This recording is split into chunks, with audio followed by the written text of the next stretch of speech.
All right, what is it called? God almighty, I wish Blumhouse had marketed this a little bit. Don't say anything bad or something like that. It's something along those lines. I gotta say, it's a little shocking for Blumhouse to just shadow drop this movie with no marketing at all. That is very much not in line with how they usually do things, but hey, I mean, they can do whatever they want, I guess.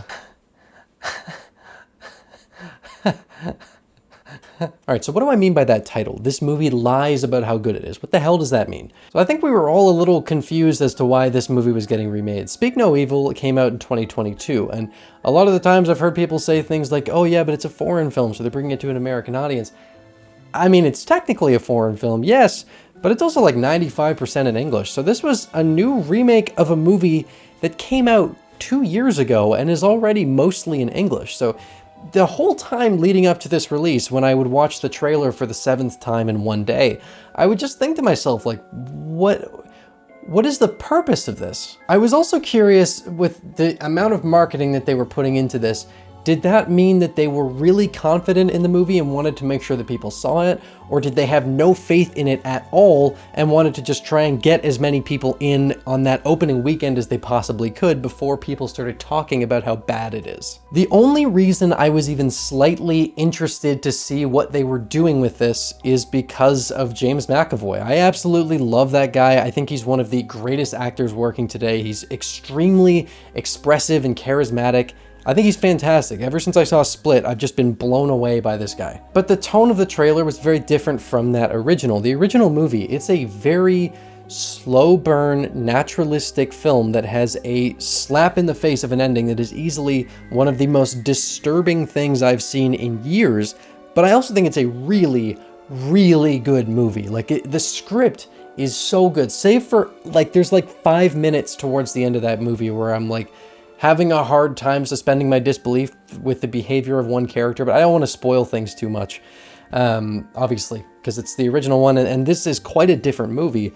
But overall, I think the original Speak No Evil is absolutely fantastic, and a lot of the criticisms that are thrown at it with the decision-making were actually intentional narrative things, because that whole movie was basically a commentary on, like, Danish and Dutch culture, and with the Danish people being, like, overly friendly and accommodating even at their own expense, and sort of subservient. So you're supposed to be yelling at your TV going, "Stop it!" And it works, because you are, and the movie is infuriating, but it's supposed to be. Christian Taftrup has said many times that that movie was supposed to be infuriating. So I was really curious to see what they were going to do going into this remake. The main thing that I was wondering was, how are they going to handle the ending? Because for those of you who've seen the original Speak No Evil, you'll know that the ending is it's pretty dark, and I didn't see Blumhouse putting out a movie that played out in the same way that that original did. I was going, maybe they'll have some of the same beats, but it will just, certain things will be off screen or done, you know, while we're not looking at things. I just did not see Blumhouse putting out a film with an ending like that.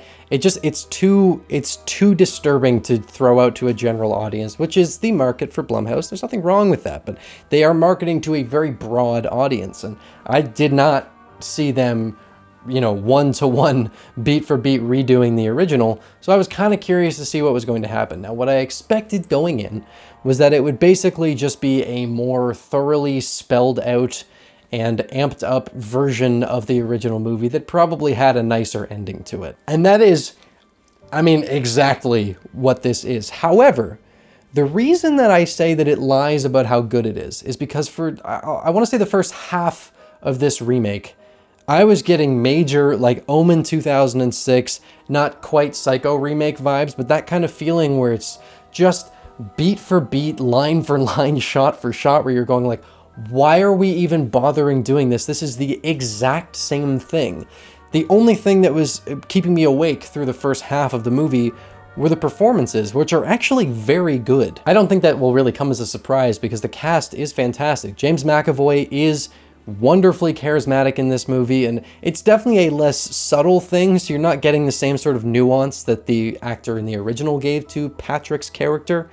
but he's really good. Mackenzie Davis was the other standout to me who plays Louise, which is kind of interesting to me because my favorite performances in both movies were the characters who played Patrick and Louise, so I think maybe I just find something compelling in those characters specifically, but the performances were still very, very good. No hate to Aisling Franciosi or Scoot McNairy, they were also both very good, but just the other two stood out to me a little more. I was getting very frustrated and I was sitting in the seat just kind of like feeling that just broken feeling that a really redundant remake gives, where it's just completely pointless and you're going, why am I even wasting time watching this? Especially if you saw the original recently, because I just watched it like 2 weeks ago maybe. So I was sitting here just with insane deja vu, but like if my memories were written by a worse writer. I shouldn't say a worse writer, someone who doesn't understand subtlety as much, because this is certainly something where you're getting just any little detail in the original, they're shoving it in your face and going,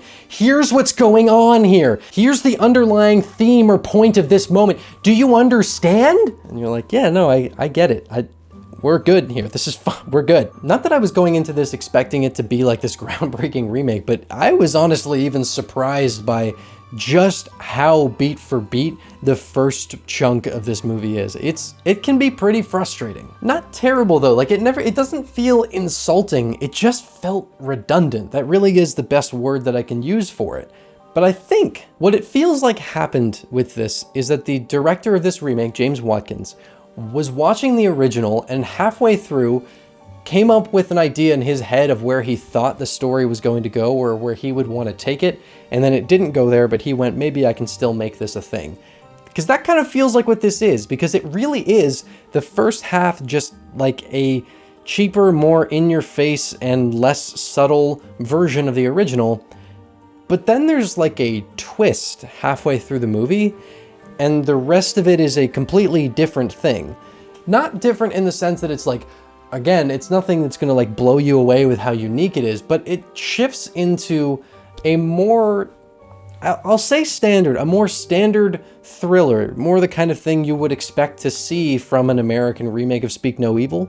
And that sounds like a big knock against the movie. And in some ways, it honestly is, because this doesn't leave the same impact that the original did. When I finished the original, I mean, I felt sick, I was dizzy, I was not happy. I was so upset, but I couldn't stop thinking about it because there's so many little intricacies in the way that story is told, and it's realized so well. And this remake doesn't leave that same sort of lingering impression, but it was still fun. I still had a very, very fun time with the back half of this movie. Now, at first I was wondering if that was just because it was like, oh, finally something different. They're actually changing something in the remake. But I think that it is because this is just like a pretty competent, enjoyable thriller that you can have fun with. The original is many things. It's a very well-made movie, it's very disturbing, it's very impactful, it's very memorable, but fun is not a word I would ever use to describe it because it's fucking not. It's a rough watch that is so deeply upsetting to my core, whereas this one was kind of just like, do you want to watch a movie with the same setup, but then not feel like you're going to have a panic attack for the rest of the night? Watch the remake of Speak No Evil. And I think that's really what this boils down to. This isn't something where I'm, putting this at the top of my list for the year or anything like that. But it was fine. I enjoyed it. There is some very fun, like back and forth thriller, chase scenes, hide and seek style stuff going on throughout the back half of this movie. And there were some really good, I'm trying to talk about this without spoiling it. There were some very good scenes of tension building during a certain point right after the halfway, before everything starts to explode, that wasn't in the original, it wasn't present there, and it was cool to see that stage of this dynamic explored. Because the original movie is like one way for most of the thing, and then it's this huge like slap in the face where it just twists all of a sudden. But there's a bit more of like a gradual shift in the dynamic, which allowed for some really good just like nail biter scenes that I enjoyed. The thing that did feel like kind of irritating throughout the whole thing though is that everything is very much like thrown in your face. All of the information that you get in the original is there, but it's just like they really want to baby you through it and hold your hand and make sure that you really get it because you can't figure things out on your own. But yeah, it's an inoffensive remake. I wasn't like deeply upset. I was kind of bored for some of it and a little frustrated, but it wasn't something where I was like, ugh, this sucks. So the reason that I say that it lies about how good it is because it spends so long sitting in this area where you're like, why does this movie exist? This is so pointless. It's exactly the same thing, just less subtle. But then it gets to the good stuff. Now, the good stuff isn't the same sort of like, holy shit feeling that I got from that original. It's just good fun.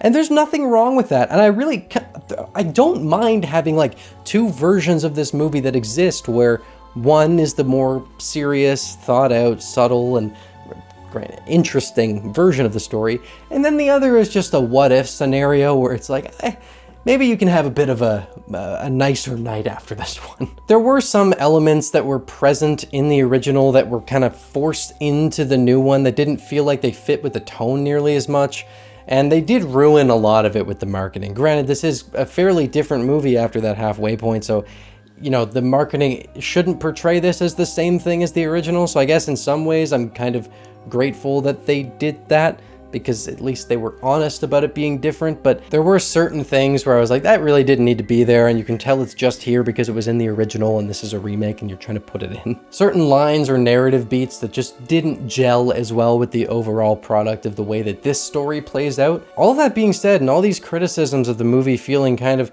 redundant and forced and a little less intriguing and certainly less thematically potent. There were a lot of underlying themes in that first movie that I found resonated really, really well, and that's not here in this. This is much more just like, here, throw on a thriller and enjoy yourself. And there's nothing wrong with that. I don't mind that at all. Fuck it. I had a good time with this movie. It's not amazing. It's not nearly as impactful as the original, but considering it's a Blumhouse remake of a movie that came out 2 years ago, this is not nearly as bad as it could have been. I'm not quite sure why it was the sort of thing where they felt like it had to be remade after 2 years. This doesn't feel like the kind of thing where it's like, I have to make this film. This is my magnum opus. This idea, I have to let it out of my head. It's not that sort of thing where I can understand why they were in a rush for it, but hey, the idea came to them and it's Blumhouse, so if someone says, hey, I got this movie for you and you can get James McAvoy on board, they're probably gonna be down for it. I wasn't originally gonna make a video about this, but I've been dealing with a copyright claim on the video that was supposed to go out this week, so it's already 5 days late. I've made 20 different revisions of it trying to get it out, so I apologize for that, but I figured I could sit down and at least talk to you about this movie because I was pleasantly surprised by it, and on Monday, this kind of works out well, because on Monday, I have my video essay on that original movie dropping. So in just a couple days, you can see me go in depth on why I think that original is so good, even though I don't know if I'll ever watch it again. I think as long as you go into this accepting that it's a different film and that it's not gonna be as potent or impactful and that it's not trying to be this like piece of cultural commentary, and you just accept it for a fun, not throwaway, but just entertaining thriller, I think you can have a good time. Also, I think, let me check. Did I? Because right before I went into the theater, I was almost at 40,000 subscribers. Hey, we hit 40,000 subscribers. Thanks, guys. Thanks for watching through to the end. I hope you enjoyed the video enough that you want to see more, and if that's the case, consider subscribing and hitting the notification bell because YouTube can sometimes suck at recommending channels. A huge thank you to my wonderful Patreon supporters and YouTube channel members who are a massive help in allowing me to continue committing as much time as I can to making these videos. If you want to gain access to things like behind the scenes material or gain early access to my videos, consider supporting me on either platform. As always, thank you for stopping by Rocklin Graves. I hope you've enjoyed your stay.